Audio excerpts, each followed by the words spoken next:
tema que me foi, portanto, entregue, eu vou pedir para ficar, já não sei fazer palestra, ainda parado aqui. Mas o tema que me foi destinado tem a seguinte descrição: 30 anos da Constituição Federal, mas podem ver 30 anos voltados para a interpretação, porque no desenvolvimento do tema se coloca uma análise crítica desses 30 anos, os avanços e os retrocessos em interpretação e as tendências para o futuro. Eu, em primeiro lugar, quero dar uma explicação da minha ligação com o tema, porque a Faculdade de Direito da Universidade Federal, a IA, convidou, à época, o deputado Ulisses Guimarães para um diálogo sobre a Constituinte. Naquele momento, a faculdade designou 2 professores para debatedores, o professor Marcelo Duarte e a mim, e ali eu já achava que essa Constituição, vinda por uma Constituinte mal recrutada, não daria coisa que prestasse. Fui vencido no debate quando entendia que a Constituinte não podia ter membros que fossem buscados nos partidos políticos. Ela deveria ser exclusiva, a Constituinte, e se dissolver logo que concluísse os seus trabalhos. Vencido, me candidatei a deputado federal constituinte, e na solução do bico de pena que era restaurado nas eleições do Brasil, estava deputado federal à noite de um sábado, e de fato é bom contar para poder ver a qualidade do trabalho que disso resultar. Num sábado eu era deputado federal constituinte, retornando da Universidade Federal do Pará, onde estávamos instalando o curso de pós-graduação. E tínhamos, portanto, a responsabilidade de implantar uma disciplina lá no Pará. Cheguei em casa e todos me diziam assim: você acabou de passar de titular para suplente. O Ulisses Guimarães tinha mandado saber onde eu queria ficar em Brasília, numa sexta-feira, num sábado à noite. Esta Constituinte, assim recrutada, também tinha senadores biônicos fazendo parte. Então, na realidade, ela não era apenas uma Assembleia Constituinte formada por pessoas que estavam ali como eleitas pelo povo. Nessa análise crítica dos 30 anos, os avanços e retrocessos em interpretação, este é o tema. Nós queremos, no tempo designado de 30 minutos, falar sobre algumas noções preliminares que me parecem importantes para depois cuidarmos da Constituição em si mesma e, afinal, dos avanços bem sinopticamente e dos retrocessos. E, por fim, qual é a tendência para o futuro, portanto, dessa ação de interpretação? Eu costumo, e tenho um livro denominado Limites da Revisão Constitucional, eu costumo entender que, sem termos noção da teoria da Constituição, não compreenderemos algumas das outras noções que deveremos ter de uma Constituição. Para mim, a teoria da Constituição é um repositório de princípios jurídicos construídos a partir de comportamentos aceitos como verdades históricas, servindo de base a uma linguagem científica e técnica de Constituição, formando assim axiomas. Portanto, a teoria da Constituição nos fornece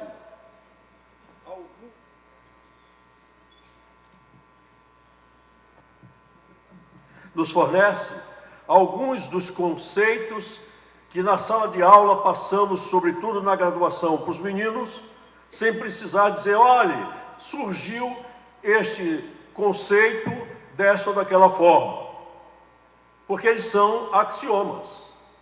Refiro-me, por hipótese, ao poder constituinte, ou então à chamada Constituição jurídica. O poder constituinte, como nós sabemos, é uma ideia do século XVIII, de um livro muito conhecido, às vezes com o nome de Constituição Burguesa, ou de Terceiro Estado, do Abade Sieyès. Neste livro, ele cunha pela primeira vez a expressão poder constituinte.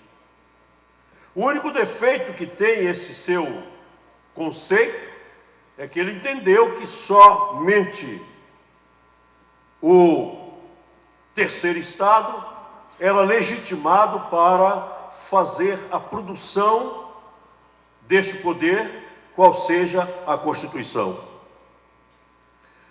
De resto, lembrar que a Constituição Jurídica Francesa, de 3 de setembro de 1791, traz muitas das ideias que o Abade professou. Um outro axioma que gosto sempre de gizar é o de Constituição jurídica. E isso no confronto entre a Constituição jurídica e a Constituição essência. E só fazendo este confronto que eu vou entender porque, num sistema como o alemão, é possível que se considere envelhecidas até as normas da própria Constituição jurídica, quando elas estão em desacordo com a Constituição essência. Esta noção nós tiramos na teoria da Constituição de La Salle, na celebérrima conferência por ele feita, e ao tirar essa noção desta sua conferência, encontramos dois elementos para o conceito de Constituição: o elemento sociológico e o elemento propriamente jurídico. O elemento sociológico é fornecido pelas forças reais de poder, a que La Salle chamou de fatores reais de poder. E esses fatores são sempre os fundamentos de qualquer Constituição no plano dos elementos que nós chamamos de jurídicos.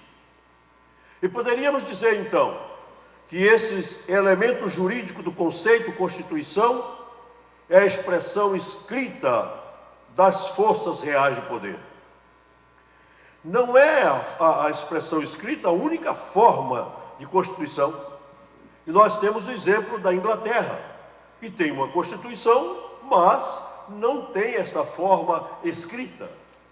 Mas eu posso chamá-la de Constituição jurídica. E chamando, posso dizer que a Constituição da Inglaterra, na realidade, se compõe de quatro grandes documentos, quais sejam a Magna Carta de 1215, o Petition of Right de 1628, o Habeas Corpus de 1679 e o Bill of Rights de 1689.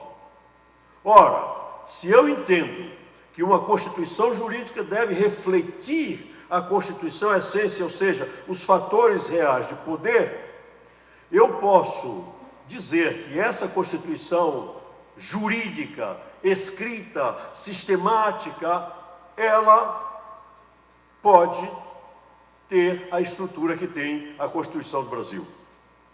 Em estrutura, a Constituição do Brasil é linda. Tem um preâmbulo, tem uma parte dogmática e tem um ato das disposições constitucionais transitórias. É importante lembrar, logo de saída, sobre o ADCT, sobre o ato das disposições constitucionais transitórias, que ele tinha originariamente 70 artigos, eram bastante, porque um ato das disposições constitucionais transitórias não passa, portanto, de uma expressão de um direito transitório, mas, no entanto, transformaram esse ato, hoje com 114 artigos, em mero testamento, ou seja, algo que tem verbas testamentárias para não lamentarmos, porque nós somos miraculosos, e é mais um milagre brasileiro, o de ter, portanto, algo que nenhum lugar do mundo tem, que é um ato de disposições constitucionais transitórias, que deixa de ser de direito transitório. Por aí podemos ver que esta Constituição, feita como um pacto, parecido com o Pacto de Moncloa, que é também uma Constituição desse tipo, feita como um pacto, feita como um arranjo, ela não poderia, portanto, ter senão a sorte que tem. Por que isto?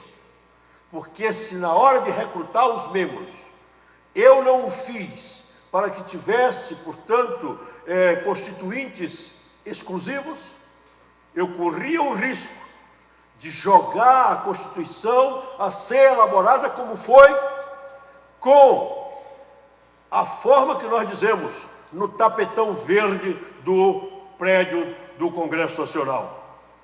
Ali foi um vale tudo, ali foi um salve-se quem puder, ali foi cada um colocando na Constituição os seus interesses a ponto de transformá-la numa coxa de retalhos. Se tem dúvida disto, lembremos que a parte dogmática da Constituição, com 250 artigos iniciais, hoje tem 99 emendas, com mais 6 de revisão.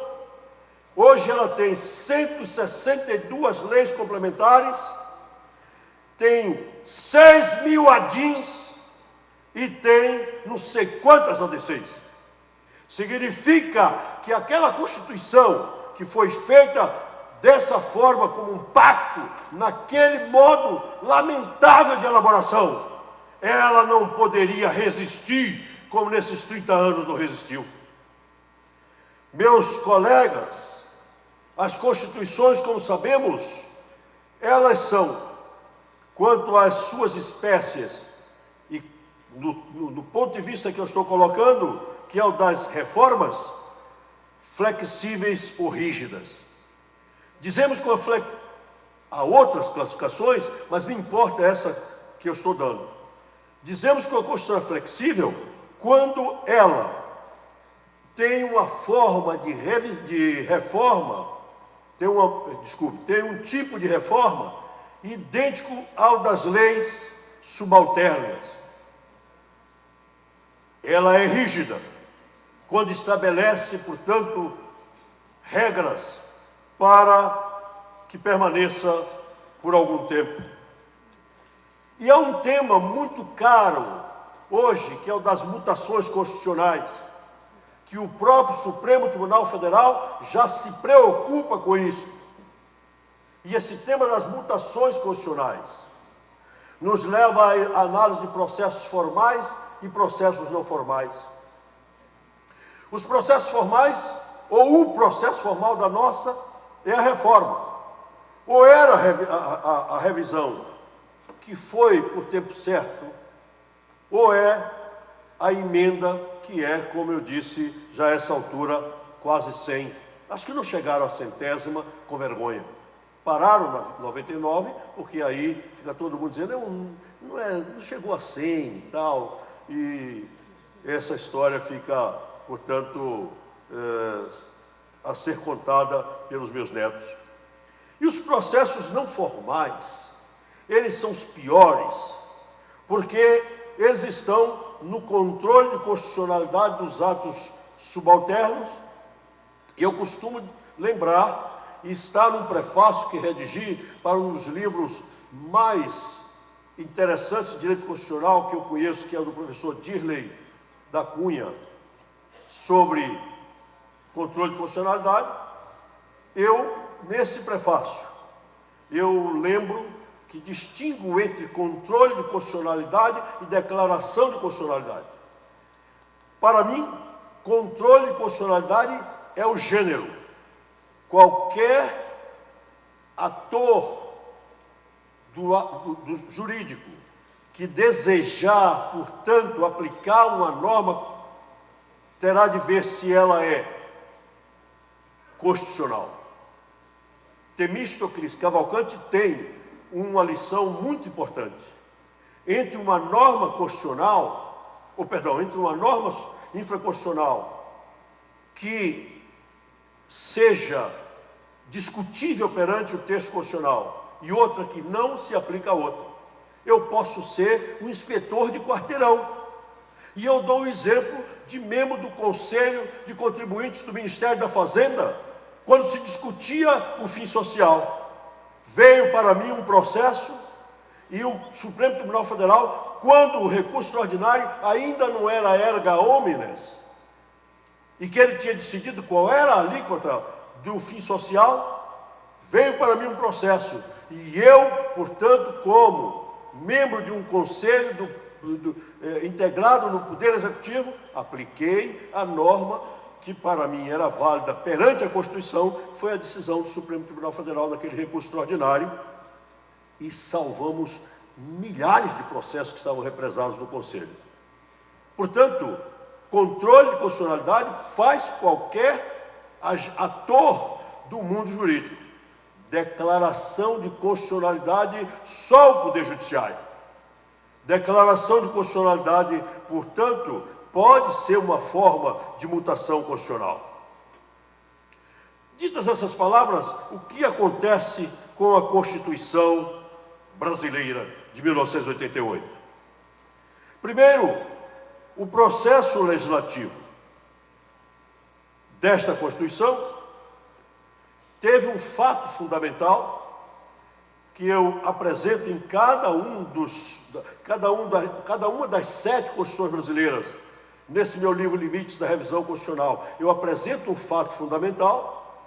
A de 1988 teve, sim, como fato fundamental a movimentação da sociedade no sentido de resgatar para o Brasil as eleições diretas para presidente da República.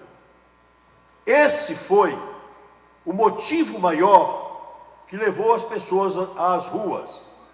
Além, óbvio, já se sofria muito com a forma de achacar as liberdades democráticas pela Revolução de Março de 64.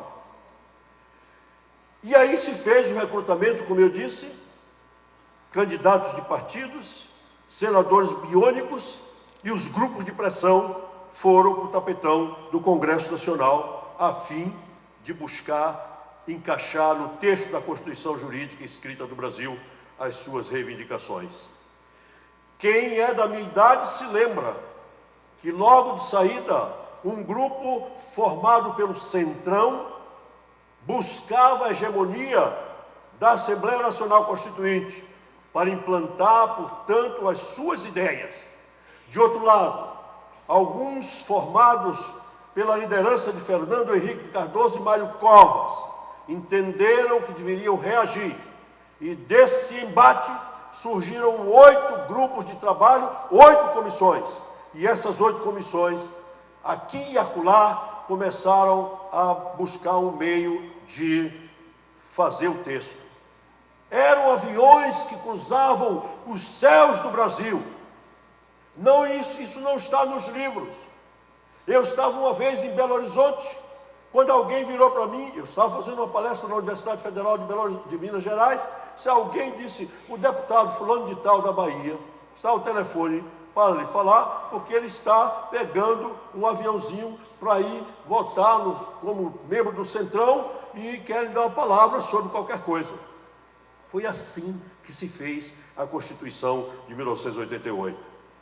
Pois bem, esta Constituição na parte dogmática, já que eu mostrei o que é que acontece no ADCT, ela tem maioria de normas de eficácia contível e aplicabilidade direta, imediata, mas não integral. Ela tem algumas normas de eficácia limitada e de aplicabilidade indireta, imediata e reduzida. Por isso, o grande número de leis complementares. E ela tem poucas normas de eficácia plena, de aplicabilidade direta, imediata e integral.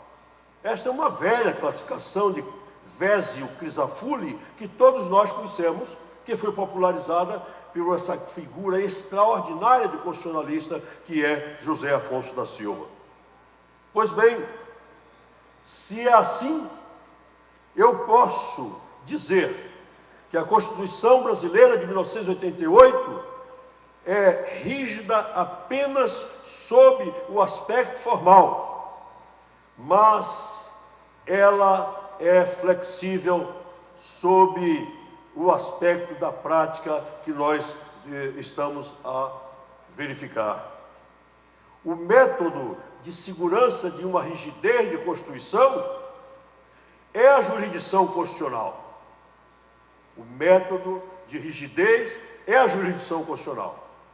Quero insistir, e para isso é bom lembrarmos, há um artigo nosso que está na relação bibliográfica da seleção do programa de pós-graduação. Quero insistir que jurisdição constitucional, ao meu sentir, está dito nesse artigo, não se trata de julgamento de constitucionalidade simplesmente. Jurisdição constitucional é o controle de constitucionalidade mediante o procedimento de declaração de constitucionalidade / inconstitucionalidade. Esta declaração, ato de competência exclusiva do Poder Judiciário. No caso específico, nós encontramos espécies sistemáticas de declaração. Ou nós estamos diante de um sistema concentrado, ou nós estamos diante de um sistema difuso. Professor, portanto, há tantos anos de direito constitucional, não deixo que nenhum aluno meu passe de uma cadeira para outra, quanto mais de um ano para outro, se ele me inventar um sistema de declaração de constituição. E muito bem posto está essa ideia nos trabalhos do eminente Moreira Alves. Na realidade, só há um sistema concentrado tipo, que é o da Alemanha. E ainda que nós entendamos que tem razão alguns quando dizem que o sistema, portanto, concentrado, é bom para as ditaduras. Não sei se é isto, mas pelo menos o sistema concentrado da Alemanha é perfeito. É só, e o tempo não dá, verificarmos os artigos 93 e seguintes da Constituição alemã, a fabulosa Lei Fundamental de Bonn.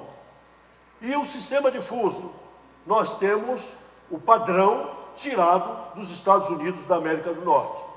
O Brasil, portanto, ficou na linha desse sistema norte-americano, até que, com todas as problemáticas que ele gerava, misturou esse sistema com o sistema europeu. E nós tivemos, portanto, a inauguração das ações diretas de inconstitucionalidade com a Constituição de 1988. Também o tempo não dá, mas é bom lembrar que nós não tínhamos esse tipo de ação. Nós tínhamos uma representação de constitucionalidade, que gerou um dos fatos históricos do Supremo Tribunal Federal mais interessantes: a aposentadoria requerida oralmente pelo grande ministro Adalto Lúcio Cardoso, quando ele entendeu que aquele sistema de juízo de admissibilidade feita pelo procurador-geral, que não era, portanto, escolhido como é hoje, mas era, portanto, alguém da confiança do presidente da República, não podia esse juízo de admissibilidade ser exercido perante a Suprema Corte do Brasil. E aí ele tirou a toga, quando não conseguiu superar isto, e disse: requeiro a minha aposentadoria, e jogou a toga em cima, portanto, da mesa, e se afastou. Não se fazem mais homens como antigamente Adalto Lúcio Cardoso, Aliomar de Andrade Balieiro, Bilac Pinto e tantos outros que, apesar da escolha feita pela Revolução, não se prostituíram na hora de exercerem, portanto, a magistratura. Este Brasil, de sistema difuso, tem apenas uma declaração em abstrato e uma declaração em concreto. A declaração em abstrato, que é feita pelos tribunais, tem o viés da jurisdição constitucional a que eu me referi, que só o Supremo Tribunal Federal pode exercer. Aí nós temos diante de nós um problema atual, baseado em Trippel, que é um dos nomes importantes do direito internacional na doutrina alemã. Faz-se hoje uma classificação de processos objetivos e processos subjetivos. Processo objetivo é sempre o controle de constitucionalidade pela via da declaração in abstrato.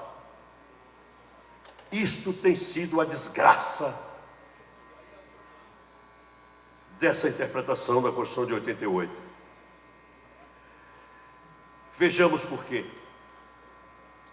Os processos, portanto, chamados de objetivos, eles comportam, e isso está na revista número 3 da Academia Brasileira de Direito Constitucional do Paraná, a BDCOST, um quadro que nós fizemos à época, mostrando o seguinte: esse controle in abstrato é feito pelo Supremo Tribunal Federal com procedimentos da ADIM, artigo 102.1a, a DC, artigo 102.1a, parágrafo 2º e 4º, ação de constitucionalidade por omissão, artigo 103, parágrafo 2º, reclamação, artigo 102, inciso 1, e arguição a DPF, portanto, artigo 102, parágrafo 1º. Os tribunais dos estados fazem esse controle in abstrato por representação. Entendo eu que o controle in abstrato, que é obviamente feito pelo Supremo Tribunal Federal pela via do recurso extraordinário, senhoras e senhores, para mim, deve ser feito pelo recurso especial do Superior Tribunal de Justiça. Eu pergunto aos meus colegas, por que um juiz de primeiro grau pode fazer declaração de inconstitucionalidade no caso concreto? Incidente, entretanto, o Superior Tribunal de Justiça não pode. Criaram essa loucura de maio. Nós saímos de maio já? Estamos em junho, né? A Bahia tem uma expressão que fala assim, loucura de maio, porque é o tempo que faziam liquidação de estoque para as moças casadoiras. Nem sei se tem mais isso hoje, né? Mas aí dizem loucura de maio. Então essa loucura de maio, que é exatamente a afirmação de que o STJ não pode conhecer da alegação de constitucionalidade, da arguição de constitucionalidade, para mim não tem o menor sentido. Homenagens à memória de Domingos Frantiuli Neto, de Francisco Peçanha Martins, que estavam buscando mudar essa concepção no órgão central, no órgão de cúpula do STJ, mas os dois morreram sem conseguir. os tribunais de justiça dos estados pela via da apelação, os tribunais regionais federais pela via da apelação e os juízes de primeiro grau pela via das exceções. Senhoras e senhores, meus colegas, a Constituição de 1988, se tempo eu tivesse, mais pedra eu jogaria nessa linha da interpretação. Por isso que eu não posso, o tempo não dá. Vamos concluir lembrando quais são os avanços ao modo de ver de um advogado que trabalha nesse mistério ininterruptamente desde o ano de 1960, de um professor que já está indo, portanto, para os 50 anos de sala de aula. Segunda-feira já estarei às 6 horas da tarde com meus alunos de doutorado e mestrado na faculdade. Muitos estou olhando aqui e divisando o rosto de muitos deles. Um professor, portanto, que tem liberdade de cátedra e que tem destemor. Um professor que foi retirado de dentro da sala de aula depois de um concurso para aquela disciplina chamada Para Frente Brasil, que era a organização social e não sei o que do Brasil. Dentro da sala o diretor me chamava insistentemente dizendo que precisava falar comigo. Eu fui até ele depois que já não aguentava tanta pergunta e ele me disse assim: você desobedientemente não atendeu o meu chamado. Mas eu estava dando aula para dezenas de estudantes, que todos os estudantes tinham essa disciplina. Por isso mesmo, acaba que não tinha celular, não tinha nada disso naquele tempo, hein? Não tinha WhatsApp, não tinha Zapzete, não tinha Instagram, não tinha FaceCheck, não tinha Face-Nicos, ou Nico-Nicos, não tinha falsidade de notícia, não tinha nada disso. E rapidinho alguém saiu da sala e informou ao serviço de intendência de, sei lá, do diabo carregue da Marinha, o CENIMAR, que o professor Edivaldo Brito estava dando aula de Para Frente Brasil num mundo de gente. Eu estou contando isso para concluir e lembrar que quem aqui está pedindo a volta, portanto, da revolução com os militares não sofreu nada, porque se tivesse sofrido, não estava querendo que essa desgraça voltasse para o Brasil. Meus amigos, não adiantou meu concurso, não adiantou minha necessidade do tostão que eu ia ganhar para manter minha família. Eu era um jovem professor universitário, fui tirado de dentro da sala e foi dito que a partir daquele dia eu não mais seria professor da Universidade Federal da Bahia. E não houve santo, nem Santo Antônio, que hoje é o padroeiro, com o gancho fez com que eu voltasse. Deus louvado. Pelo amor de Deus, meus filhos, não pensem nisso, não tem graça nenhuma.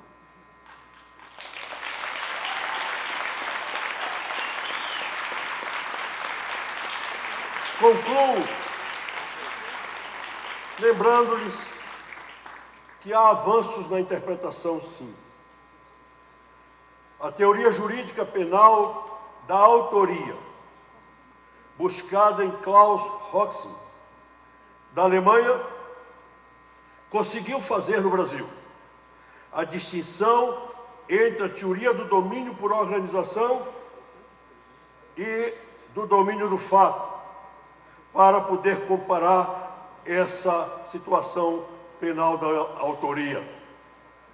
Lembram-se que a época do mensalão foi, portanto, aplicada a teoria do domínio da organização, ainda que com o nome de domínio do fato. As duas não se confundem. Na teoria do domínio por organização, há um líder, há um que manda, que determina, que estabelece os critérios. E, portanto, quem fizer o que ele mandou, está repetindo o que ele simplesmente determinou, e pode não ser punido, porque não se trata de coautoria no sistema que nós conhecemos no direito penal brasileiro. É um mero partícipe na teoria do domínio do fato, a coautoria existe.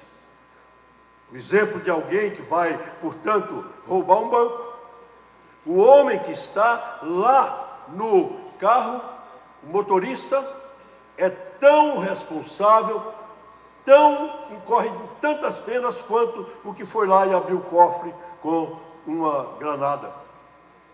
Essa teoria veio para nós.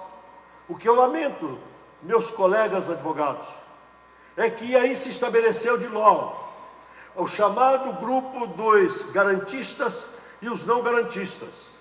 E nessa confusão, o Supremo Tribunal Federal, que é o intérprete da Constituição e que pratica a jurisdição constitucional, data venha dos que estão lá, o Supremo se perdeu. E eu não tenho medo de dizer isso, seja pela minha liberdade de cátedra, seja porque em janeiro de 2003 eu fui convidado para, não pedir a ninguém, ser ministro do Supremo Tribunal Federal e não pude ser porque eu tinha completado 65 anos no mês de outubro. Portanto, se alguém pensou que eu podia ser ministro do Supremo Tribunal Federal, tome de volta. Eu podia estar lá sentado dizendo as mesmas coisas que eu estou dizendo na cátedra. Até que me matem, eu vou falar assim. Então os senhores vejam, aplicaram mal essas duas teorias, mas é um avanço.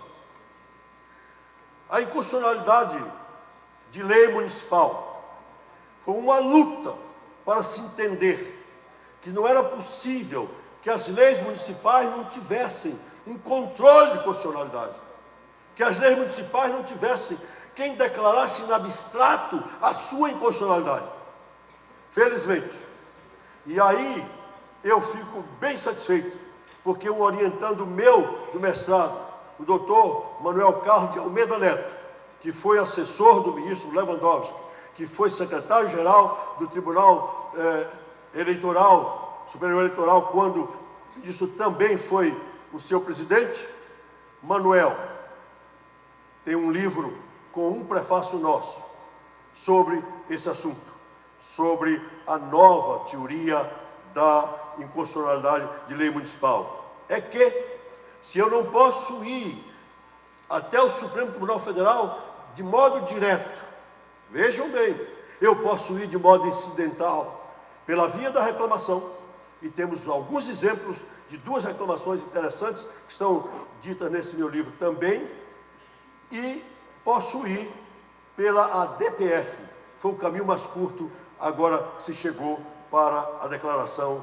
in abstrato de norma municipal. Terceiro, células-tronco embrionárias versus proteção constitucional do direito à vida. Tive eu orientando, Cristiano Miranda, juiz federal, na Bahia, que tem um trabalho em cima deste assunto, refletindo o que o Supremo Tribunal Federal discutia.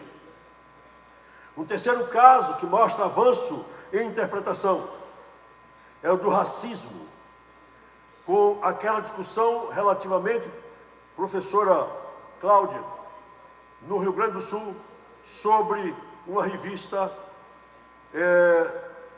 que tratava de raça humana.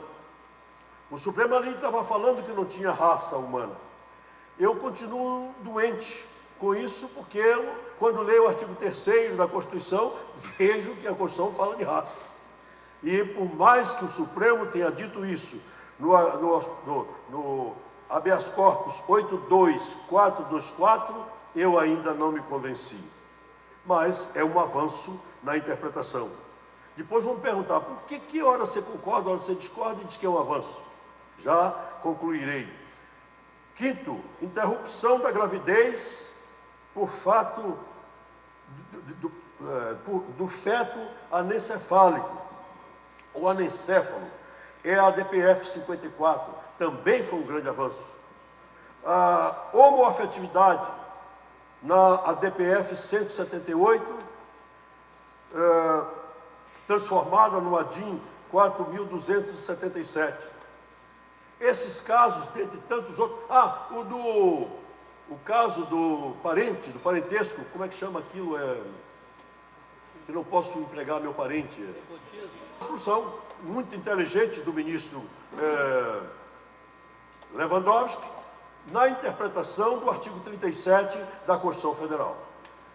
Dirão os senhores assim, mas por que você discorda e diz que isso é avanço?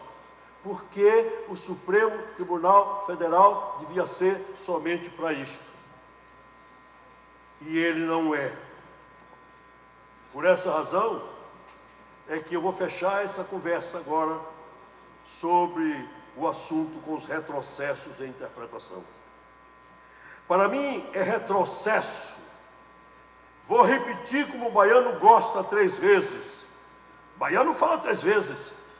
Retrocesso. Mais uma vez. Retrocesso. A modulação que veio trazida pela Lei 9.868, de 10 de novembro de 1999, ainda que somente para o STF, conforme está no artigo 27, e eu já gritei aos pulmões, no caso do Tribunal de Justiça da Bahia, que está também fazendo modulação. Deus seja louvado. O artigo 27 oferece, portanto, essa possibilidade apenas ao Supremo Tribunal Federal. Vou repetir. E por que só o Supremo Tribunal Federal? Aprendi novamente no Rio Grande do Sul com o grande Rui Cirne Lima, naquele livrinho é uma forma delicada, bonitinha, gostosa, professora, de dizer princípios do direito administrativo. Ninguém escreveu melhor do que ele. E ele diz o que é competência. Competência é a medida que a ordem jurídica assina a um órgão para praticar atos. Se é a medida, ou como diria Alf Ross, tem que ter uma autoridade que é a autoridade que manda na competente. Tem que ter o processo que a autoridade que manda na competente diz qual é que ela vai usar. Tem que ter, portanto, o conteúdo do que ela vai usar. Se competência é isto, eu não posso entender que esse legislador dê a competência ao Supremo Tribunal Federal e os tribunais estaduais estejam fazendo modulações. Quem quiser leia, portanto, a DIN número 2, cujo relator novamente volta ao Rio Grande do Sul. Eu, eminentíssima memória do meu amigo pessoal Paulo Brossard. Ali está, quem quiser anotar o que é declarar constitucionalidade, é ler a DIN número 2. Pois bem, é preciso que a comunidade acadêmica comece a fazer essas pesquisas, já que estamos numa entidade, meu caro Raimundo Juliano, que tem a ver com isso, para que nós possamos educar a jurisprudência, a doutrina que tem esse papel. Outro retrocesso, a eficácia erga omnes, o efeito vinculante, a súmula vinculante, penduricários trazido pela emenda constitucional 45 de 2004. Isto é um absurdo, porque deixou de estarmos num Estado democrático de direito. Um juiz de primeiro grau, que é efetivamente o juiz natural, está tolhido de, portanto, julgar meu caso, porque ele vai ter que aplicar essas desgracinhas que eu estou fazendo referência. Mas vocês podem pensar que é só aí. E a repercussão geral? Eu escrevi um artigo dizendo que tudo é repercussão geral em direito tributário. Tudo é repercussão geral em direito tributário. Portanto, se nós estamos diante de um caso importante, por que repercussão geral? E a repercussão geral tem o que é de ruim? É que ela atravanca os outros processos. Em que país do mundo eu posso admitir que a discussão de uma ação qualquer fique na dependência da vontade de um ministro do Supremo Tribunal Federal ou do diabo que carregue para as profundas do inferno, enquanto eu levo anos esperando com o meu processo parado, até que alguém, portanto, julgue a desgraçada da repercussão geral. Na medida em que nós tomarmos conhecimento dessas coisas, nós vamos reagir muito seriamente com esses retrocessos. Por fim desses retrocessos, as decisões monocráticas de ministro do Supremo Tribunal Federal. Que absurdo! Uma corte constitucional, ela tem que atuar como corte, e não com a forma de cada um pensar e trancar ou destrancar, pode ser, a vida das pessoas. Então eu dou uma decisão monocrática. Eu já devia conhecer, porque com o processo hoje, que o relator comunica aos demais, eu já devia conhecer qual é o pensamento do relator. Meus colegas, acordem para essas coisas. Por que que eu peço vista? E eu tenho um prazo pequeno para devolver o processo. Não devolvo. E, portanto, muitos dos direitos de tantas pessoas ficam, portanto, represados. É preciso, portanto, que essas decisões monocráticas deixem de ser, portanto, expedidas. Me pedem que diga qual a tendência para o futuro. Devo lembrar que, quando a Constituição foi elaborada, a Assembleia Constituinte, por influência de alguns juristas e de alguns de seus membros, entendeu que o Supremo Tribunal Federal deveria ser, portanto, um órgão exclusivamente constitucional. Pode olhar a estrutura da Constituição. Enquanto isso aconteceu, passaram muitas das competências para o STJ. Criaram o STJ para isso.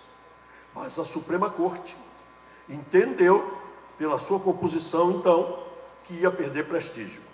Se ela perdeu prestígio ou ia perder prestígio, não importa. Importa o que está acontecendo com o povo brasileiro. O que é que está acontecendo com o povo brasileiro? Uma Suprema Corte que não é Suprema Corte porque é um tribunal de cassação, é um tribunal, portanto, penal, sem ter a formação de um tribunal penal, e aí se dividem os seus julgadores, não pela questão importante do direito penal. A professora Maria Auxiliadora Minaim está aqui e pode me censurar, me dando 0 se eu estiver errado, mas para mim, o direito penal não pode ser instrumento de punição das pessoas, mas tem que ser, portanto, uma forma de o Estado, à semelhança do direito tributário, uma forma de o Estado ter cuidado em punir a liberdade das pessoas. Qual é o maior bem que o ser humano tem? A vida. E a vida se transforma em quê? Naquele momento em que eu sou punido e perdendo a liberdade, se transforma em quê? Em algo extremamente desagradável. Se os senhores quiserem saber, nesse final de palavra, eu sou, professora Maria Auxiliadora Minaim, um criminalista garantista, porque acho que o Estado já tem tudo. O Estado que faz o lançamento tributário, o Estado, portanto, que faz a lei penal, o Estado que tem o aparato para aplicar a lei penal, ele, portanto, precisa de juízes.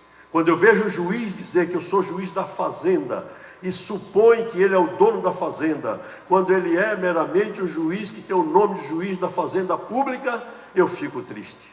Quando eu vejo o juiz penal não ter a sensibilidade, portanto, de apreciar o caso concreto com todas as diferenças individuais, nas circunstâncias atenuantes e agravantes, eu fico triste. Ninguém é igual. Tenho 2 filhos e os 2 não são iguais. Tenho 5 netos e nenhum dos 5 é igual ao outro. Portanto, senhoras e senhores, esta Constituição, ela foi feita da forma lamentável que eu disse. Ela, portanto, na interpretação, está sofrendo muito, porque Constituição deve ser interpretada na sua essência para que ela tenha algum sentido. Dessa forma, espero que neste debate, nessa discussão, nós reflitamos. Ninguém deve concordar comigo, mas deve pelo menos refletir na sua sala de aula, porque nós, professores, temos dezenas, centenas de profissionais que nós deveremos moldar. Portanto, a juventude precisa que essas reuniões como a do Comped, delas saiam lições, informações que eles possam utilizar para serem melhores profissionais. Pelo menos para não pedirem de volta que os militares tomem conta. Eles são ótimos nas casernas, mas eles são péssimos enquanto forem lidar com a diversidade de toda a natureza, enquanto eles forem lidar com o pluralismo que é próprio da liberdade de cada pessoa. Nós vamos gritar aos pulmões: queremos sim a democracia, por mais ruim que ela seja. Queremos, portanto, que seja discutido quem são os candidatos a presidente da República, e não queremos os salvadores da pátria, porque eles não existem. Deus seja louvado.